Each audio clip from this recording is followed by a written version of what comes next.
Oi, gente, bem-vindos a mais um vídeo aqui do canal. E hoje a gente vai conversar um pouquinho sobre essa impressão que eu tenho de que arte não tem valor. Por quê? Por que será que arte não tem valor? E aí eu quero conversar, na verdade, sobre educação emocional.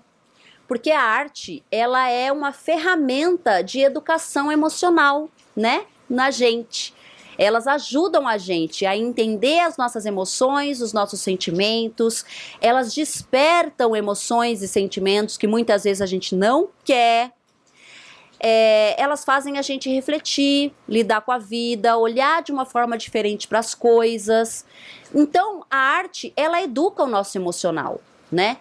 E eu acho interessante que a nossa sociedade acha muito importante que todo mundo aprenda matemática, mas não acha tão importante assim uma educação emocional. Já percebeu? Gente, isso aí diz muito sobre a sociedade que a gente construiu, né? Então vamos olhar um pouquinho para a educação.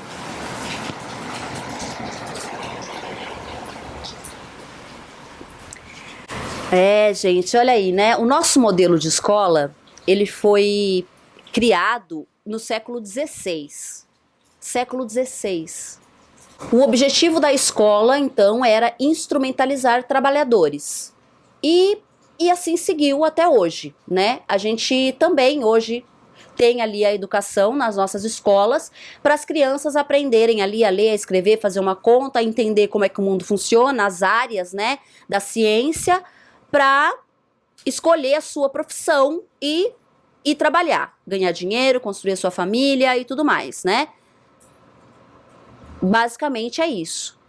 Mas será que para o mundo de hoje, essa escola que a gente tem está conseguindo instrumentalizar seres humanos?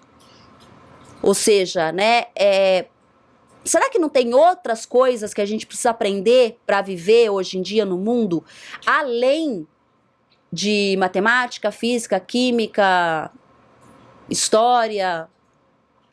Por que será que tem tanto adulto procurando terapia hoje em dia?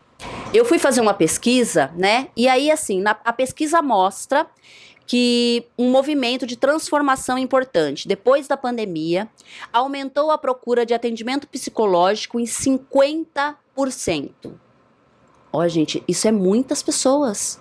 Muitas pessoas, depois da pandemia, estão buscando ajuda psicológica, né? As pessoas estão percebendo que educar as emoções é sim importante. Então isso é uma coisa boa, né? Ou seja, as pessoas então estão começando a perceber que é importante educar as emoções.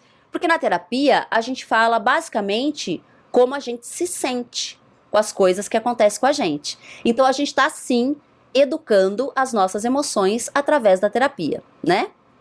E você? Você faz terapia? Como está a educação das suas emoções? Como eu disse, né, no começo desse vídeo, a arte nos ajuda também a educar as nossas emoções. Então, assim, antes de buscar uma terapia, a gente, quando criança, a gente faz arte, não faz? A gente pinta, a gente dança, a gente se expressa, a gente brinca. E quando a gente está fazendo isso, a gente está, sim, educando as nossas emoções, né? Através de filmes, através de músicas, através de exposições, a gente sempre vai educando as nossas emoções através da arte. E, gente, tem uma coisa que está acontecendo, né, com o nosso mundo, que eu vi até uma publicação no Instagram, esses dias, uma moça falando que fizeram uma pesquisa e os roteiros dos filmes hoje em dia, eles têm que ser simplificados de propósito para que as pessoas compreendam as coisas que estão acontecendo no filme, para que as pessoas tenham vontade de terminar de assistir o filme, porque senão elas não entendem o filme e param o filme no meio. E aí eu fico pensando, o que está acontecendo, né, com a educação emocional que a gente está tendo na arte atualmente, assim, hoje em dia? Que tipo de educação é essa, né? com as redes sociais, e a maioria dos vídeos são educações não tão legais, né? São educações emocionais ali que colocam a gente para valorizar coisas que às vezes é ruim, né? É uma valorização assim. A arte, né, ajuda a gente a olhar o mundo de forma mais sensível, sabe?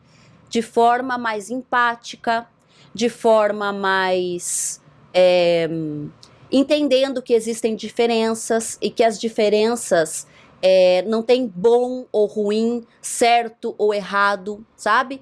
Apenas diferença, né? A arte ajuda a gente a entender essas coisas, as músicas, né? Os filmes, os livros. Eu tenho uma experiência como professora de artes que me marcou muito, assim, porque eu fui professora de 2011 a 2013 dentro de uma escola pública, numa periferia de São Paulo, onde o acesso à arte era assim, não era muito incentivado, sabe? As crianças lá, né, os adolescentes, não tinham muito acesso à produção de arte, a consumo de arte, né? E aí eu tive muitos problemas, eu sofri bullying, os adolescentes que estavam ali naquela escola eram adolescentes agressivos, adolescentes que conviviam com violência diariamente e que aprenderam a viver dessa forma. E eu sofria consequências dessa forma de viver, dessa violência. E isso fez com que eu adoecesse e aí eu parei de lecionar, porque eu optei por cuidar da minha saúde, cuidar de mim. Anos depois, no ano de 2025, eu fui convidada para ser professora no Conservatório de Tatuí, numa turma de adolescentes. E eu fiquei muito pensativa se eu iria aceitar ou não esse convite, por conta da minha experiência, né, com os adolescentes agressivos e violentos, lá em 2013, 2012. E eu decidi que eu iria, mas aí eu tive uma grande surpresa. Os adolescentes do conservatório são adolescentes que já frequentam e já consomem e produzem arte desde criança, desde muito pequenos. E são adolescentes e crianças em que a família acredita que a arte é importante. Então, eles vão para o conservatório para educar as suas emoções desde muito pequenos. Então, eles são amorosos, são carinhosos, são compreensivos, têm um olhar sobre as pessoas e sobre o mundo de valorização da diversidade, de respeito, né? Então, a minha relação foi outra, completamente diferente, porque é isso, porque a família e as pessoas que criam essas pessoas acreditam que é importante educar as emoções desde pequeno, desde criança, e que a arte é um bom instrumento para isso, de autoconhecimento e de entendimento sobre o mundo, né? Aprendendo a respeitar as diferenças, aprendendo a respeitar os outros, a ser compreensivo, a ser empático, coisas boas, né? Então isso é muito legal. E agora a gente vai entrar num ponto um pouco polêmico deste vídeo. Eu sinto que a nossa sociedade vem construindo, ano após ano, uma desvalorização do sensível, né? A gente vê isso, por exemplo, nos relacionamentos, não tem os emocionados, né? Que virou ali uma coisa tipo, meu Deus, essa pessoa emocionada, né? Porque ela quer carinho, ela quer troca verdadeira, porque ela quer ter vínculo com as pessoas e ela é emocionada, né? Então a gente tem que ser frio, a gente tem que ser mentiroso, enganador, a gente tem... É uma valorização de pontos talvez não tão positivos assim, não é? Porque é mais legal, é mais importante, é mais seguro que você seja mentiroso, que você seja enganador, que você minta, né? Que você, enfim, não se entregue, que você diga que você não quer. É mais descolado, sabe?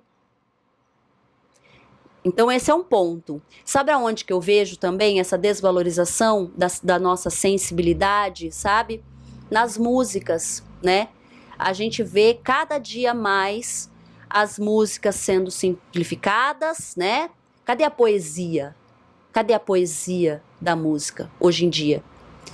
Qual é letra de música que tem ali metáforas, coisas, sabe uma coisa querendo dizer outra coisa, né? Por exemplo, quando a gente tinha as músicas, enfim, a música dos anos 60, 70, 80 aqui no Brasil, né? Tinha muita poesia, tinha muita figura de linguagem, né? Tinha muita dessas coisas assim. E fora as melodias também, gente, porque eu acho que a melodia, né, o som da música também era bem elaborado, sabe, bem pensado. Não eram só algumas notinhas resumidas, aquela batida, a mesma batida do início ao fim da música, né? Era tudo muito elaborado, era tudo muito pensado, estudado, sabe, feito com sensibilidade, né? Com sensibilidade auditiva, sensibilidade na letra, ali na poesia, né? Construindo mesmo uma letra.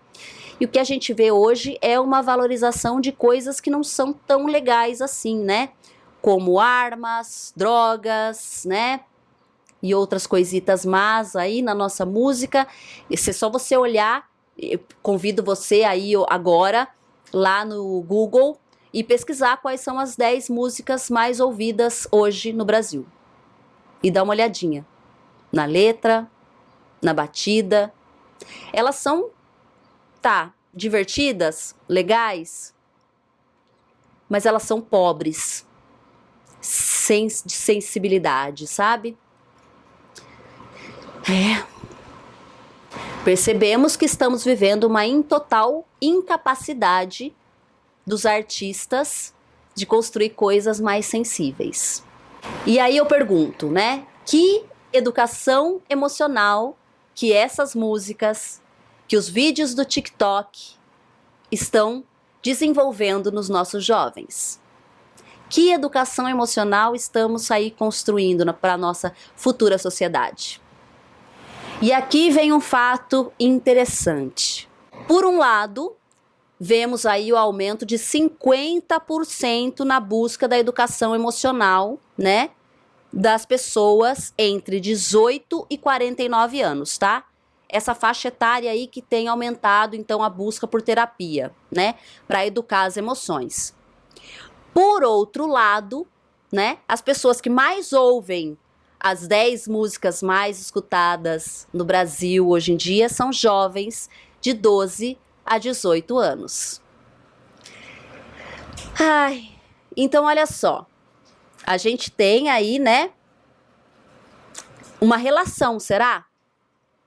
As pessoas de 12 a 18 que escuta esse tipo de música aí, que é um exemplo, né, gente? Mas que tá vivendo na nossa sociedade com as redes sociais, educando as suas emoções aí para ficar longe dos emocionados, né? Quando chega ali, né, nos seus 20 e pouco, 30, como que tá a educação dessa pessoa, né? A educação emocional dessa pessoa. E aí ela vai buscar o quê? Terapia. Então eu acho que existe aí uma relação, né? Fica aí a reflexão. E aí então, gente, olha aí, a gente tem né, a comprovação de que arte, educar as nossas emoções, tem valor sim. Ela vai ajudar a nos tornar pessoas melhores e vai ajudar a nossa sociedade a ser pessoas melhores também. Então se você tem filhos, né, se você tá vendo esse vídeo, muda aí o seu mindset, né? Muda o seu pensamento para buscar arte no seu dia a dia. Valorize a arte, valorize os artistas que estão ao redor de você, pessoas que você conhece, que convivem com você. Valorize essa pessoa, valorize a produção artística dessa pessoa. Se você está nesse caminho aí na busca da valorização da arte, se você valoriza a sua sensibilidade, né? Se você está valorizando os artistas aí à sua volta, dá uma olhadinha nesse vídeo aqui agora de alimentação cultural. Tenho certeza que você vai gostar. Até o próximo vídeo.